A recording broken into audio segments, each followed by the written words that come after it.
বন্ধুরা, আমাদের প্রত্যেকের ঘরে কিন্তু রান্না হয়। কি রান্না হয়? ভাত রান্না হয়। অতএব আমাদের সকালে, দুপুরে, রাত্রে ভাত রান্না হয়।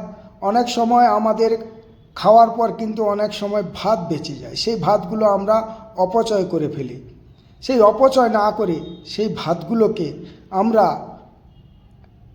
কোনো এক সময় বা টিফিন হিসাবে সেগুলো কিন্তু আমরা করে খেতে পারি। সেটা কিভাবে চলো দেখাই তোমাদের। চলে এলাম আমি। দেখতে পাচ্ছ কাঁচা ছোলা। কাঁচা ছোলাটা আমার ভেজানো ছিল, তাই দুদিন হয়ে গেছে, অঙ্কুর হয়ে গেছে। তার সঙ্গে আছে বাদাম। এই কাঁচা ছোলা আর বাদাম দিয়ে আমরা কিন্তু একটা নাস্তা তৈরি করব। প্রথমে আমরা কড়াইতে তেল গরম করে নেব। তেল গরম করে সেই কাঁচা ছোলা এবং বাদাম দুটো একসঙ্গে ভালো করে মেশাবো। তারপরে বেঁচে থাকা যে ভাতটা, সেই ভাতটা কিন্তু আমরা এর মধ্যে মেশাবো। এর মধ্যে মেশাবো কী করে? ভাতটা যদি একটু কাঁচা কাঁচা থাকে, তো বাসি ভাত থাকে, তো সেটা শক্ত হয়ে যায় হাওয়া লেগে, তো সেটা আরও ভালো হয়। যদি একদম গলে যায় তাহলে কিন্তু ততটা টেস্টি হবে না। যতটা হাওয়াতে শক্ত থাকবে ততটা কিন্তু আমাদের নাস্তাটা ভালো তৈরি হবে। তবে এই কাঁচা থাকার মতো যে ভাতটা, এটাকে কিন্তু আমি কি করলাম, ও ছোলা, মটর, বাদামের সঙ্গে মিশিয়ে দিলাম। মিশিয়ে দিয়ে ওটাকে ভালো করে নাড়তে থাকবো।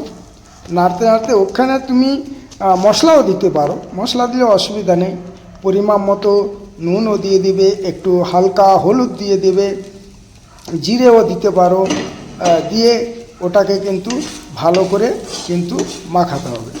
এর সঙ্গে তুমি পেঁয়াজও দিতে পারো। আমি যেহেতু দিই না, তোমরা দিতে পারো, অসুবিধে নেই। টেস্টি যেভাবে হয়, আমরা যেরকম ফ্রাইড রাইস খাই সেভাবেও তোমরা করতে পারো। দিয়ে এটা যখন কিছুক্ষণ নাড়ার পরে কিন্তু এই জিনিসটা তৈরি হয়ে যাবে। তৈরি হয়ে যাওয়ার পর তোমরা কিন্তু সবাইকে অবশ্যই ভাগ করে দিতে পারো। এটাকে সুন্দরভাবে পরিবেশন করতে পারবে। আমি একটু মির্চিও দিয়ে দিলাম, দেখতে পাচ্ছ তোমরাও দিতে পারবে। কাঁচা মির্চি দিতে পারবে, অনেক কিছু, ধনে পাতাও দিতে পারবে। সব কিছু কিন্তু দিয়ে কিন্তু নাস্তা তৈরি হয়ে যায়। তাহলে কি হয়? তাহলে কিন্তু সবাইকে যদি এই ভাত যদি আমি ফ্রাইড রাইসের মতো তৈরি করে দিয়ে দিই, তাহলে কিন্তু এই ভাতটা কিন্তু অপচয় হয় না। এক সময় এই ভাতের জন্য আমরা কিন্তু হাহাকার করতাম। তখন ভাত খুব কষ্ট করে পেতাম।